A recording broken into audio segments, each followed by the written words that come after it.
It sounds like you've had, even though you've been in what you'd probably broadly say like an engineering manufacturing career, you've had all these different jobs. Absolutely, from Nortel, telecoms to the software jobs.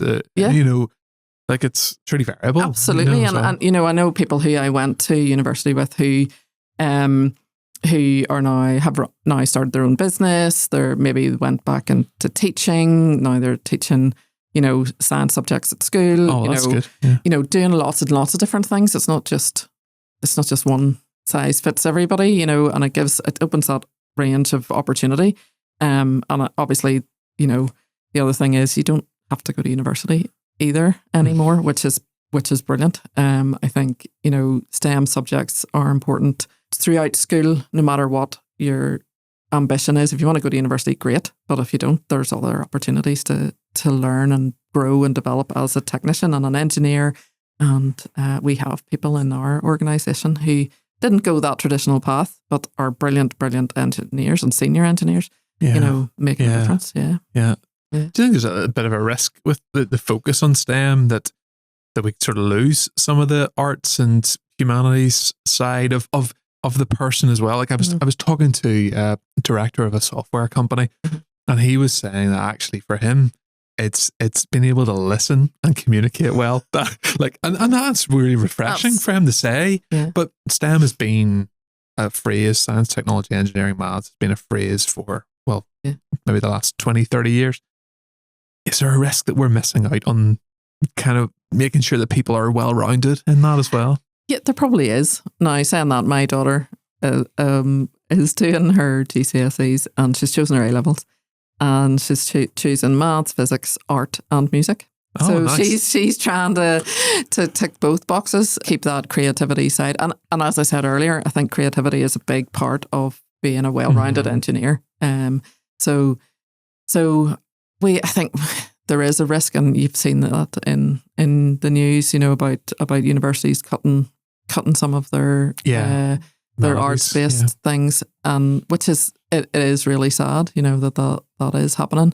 Hopefully it won't go too far, because I think you do need, a very number of people, type of people, and as diverse teams always bring the best results as well. So, and I suppose even like the STEM subject areas, it's quite a linear kind of silo way of looking at it, because the reason Andor is here is that you've got people who are really good at listening to problems.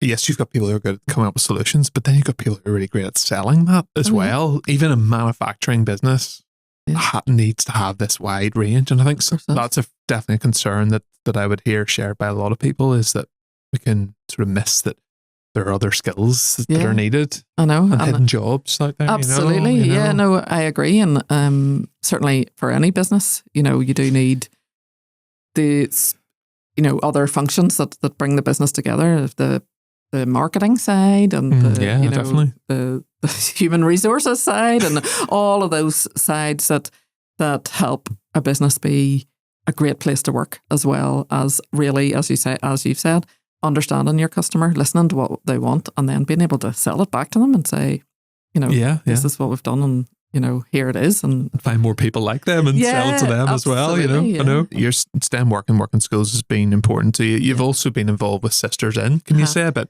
more just about SistersIN? So SistersIN is a charity set up a number of years ago to really inspire and support young women in really 16, 17-year-olds and to give them opportunities to see really different types of careers and areas in business and how they can develop as leaders.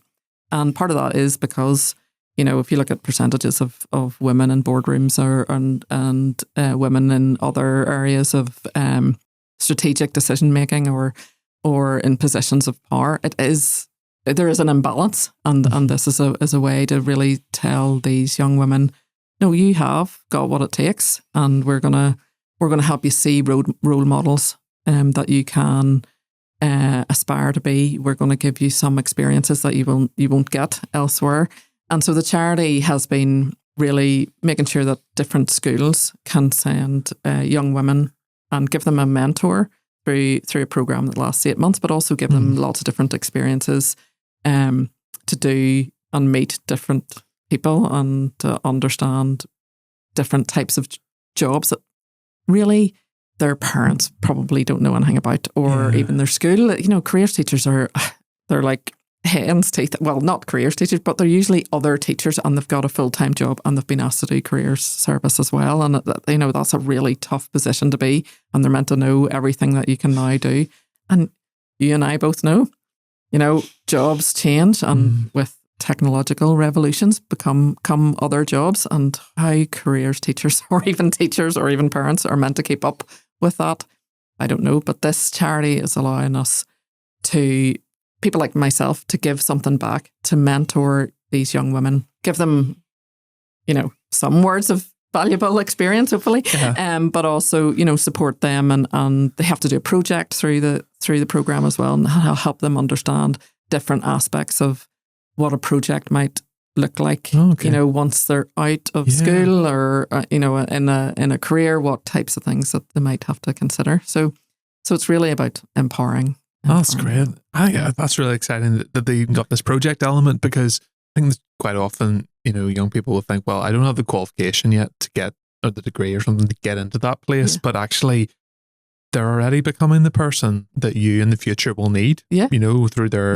ability to manage a project, to listen well, to come up with new ideas. Like, that's great. Even though they might be doing that anyway, because maybe they're part of a sports team, or maybe they're doing this, but they don't realise that all of those experiences, you know, matter to, you know, to employers that are out there. It was come back to my daughter. She'll kill me for talking about her in this podcast. But she was applying for a job, right?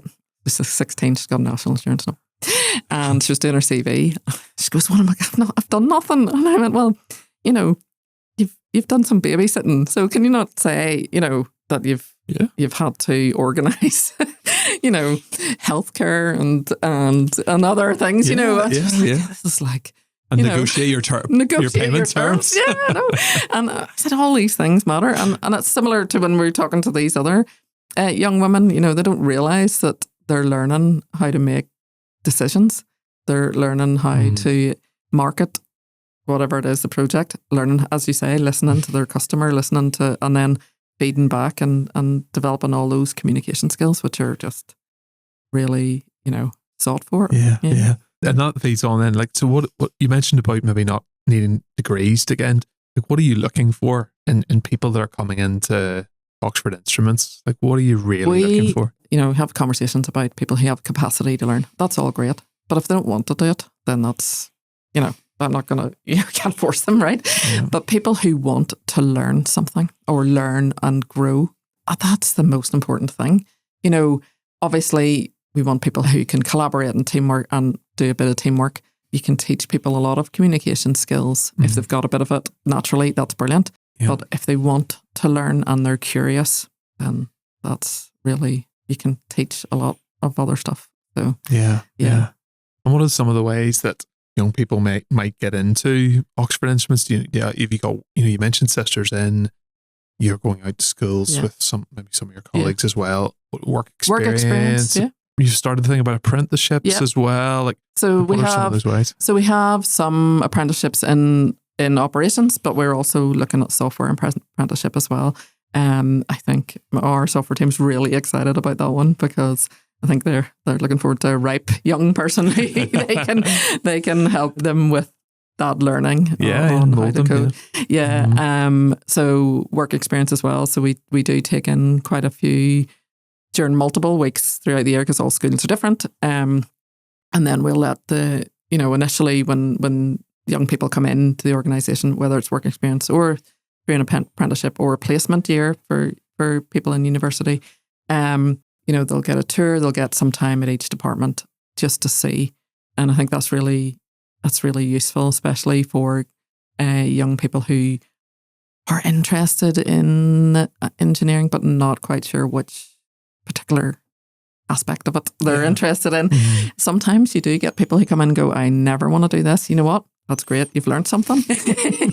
You've learned something, and you can now cross that off your list. That's great. And that's what we want to get out of it.